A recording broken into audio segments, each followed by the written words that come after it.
అసలు మీ ఇంట్లో ఏం జరుగుతుంది, మీ పార్టీలో ఏం జరుగుతుంది, అసలు మీ సమీక్షల సారాంశం ఏందనేది ఒకసారి మీరు ఆలోచించుకోరు. కార్యకర్తలు ఏం చెప్పారు, ఇప్పుడు గుర్తుకొచ్చిర్రా మీ కార్యకర్తలను అడిగారు. రఘునందన్ అడగలే. సమీక్ష చేస్తుంటే తలుపులు పెట్టి సెల్ ఫోన్లు పక్కన పెట్టి మీడియా రానియక సమీక్ష చేసుకుంటుంటే కార్యకర్తలంతా తిరగబడి అడిగిండ్రు, 10 ఏళ్ళ తర్వాత ఇయ్యాల యాదికొచ్చిర్రా మీ కార్యకర్తలని. ఇప్పుడన్నా బుద్ధి తెచ్చుకోండి, ఇప్పుడన్నా సీట్లు అమ్ముకోకుండ్రి. కలెక్టర్లకి, ఎమ్మెల్సీలకి, కాలేజీలు పెట్టుకున్న వాళ్ళకి, డీమ్డ్ యూనివర్సిటీలు పెట్టుకున్న వాళ్ళకి, 100 కోట్లు ఉన్న వాళ్ళకి బీఫాములు అమ్ముకునే మీ పార్టీ మిమ్మల్ని మేం గతం చేసినది. తెలంగాణ సమాజమే మిమ్మల్ని చీదరించుకుంటుంది, చీత్కరించుకుంటుంది. మీ డబ్బు యావని చూసి సిగ్గుపడుతుంది తెలంగాణ సమాజం. అందుకని దయాలు వేదాలు వల్లించినట్టు అనవసరమైనటువంటి విషయాలు చెప్పకుండ్రి.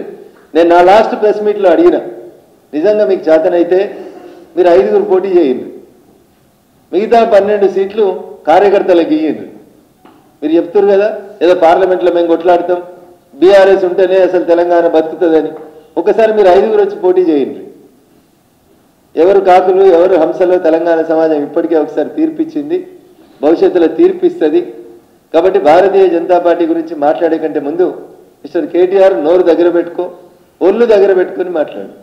మాకు ఎవరితో అక్రమ సంబంధం మీలాగా పెట్టుకోవాల్సినటువంటి అవసరం లేదు. మాకు ఎన్డీఏ భాగస్వామ్య పక్షాలు ఉన్నాయి, మాకు ఒక పార్లమెంటరీ పార్టీ బోర్డు ఉంటుంది.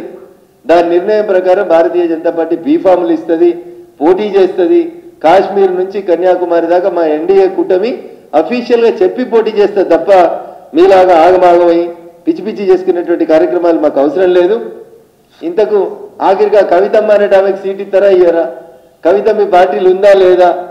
కవితను పక్కన పెట్టిరా, ఎందుకంటే మళ్ళీ కొత్త దుకాణం పెట్టుకొని తిరుగుతుంది భారత జాగృత సమితి అని.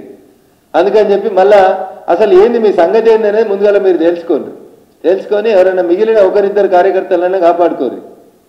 నల్గొండ సీటు పాపంగా బండా నరేందర్ రెడ్డి అని నేను ఉన్నప్పుడు ఉండే జిల్లా అధ్యక్షుడు, గసంటోళ్ళకి ఇయ్యి కార్యకర్తలను కావాలని అంటారు.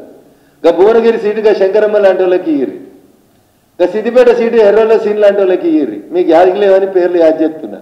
వాళ్ళు ఉన్నారా మీ పార్టీలో లేరా? ఆయన బావ గ్రూప్, ఆయన బామ్మర్ది గ్రూప్ అని కార్యకర్తలు చంపకూర్రి.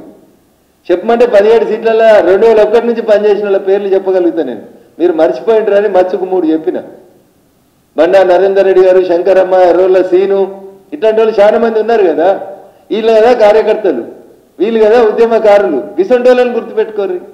రింగ్ రోడ్ అమ్ముకున్న వాళ్ళను, మల్లన్న సాగర్లో ముంచిన వాళ్ళను, 100 కోట్లను లక్షల కోట్లుగా మార్చిన వాళ్ళను, రింగ్ రోడ్ పక్కన 100 కోట్లు పెట్టి ఎకరాలుగా ఉన్నోళ్ళను, గీవులను కాదు క్యాండిడేట్లను పెట్టాల్సింది. మీ పార్టీ గురించి మాట్లాడాల్సిన అవసరం మాకు లేదు.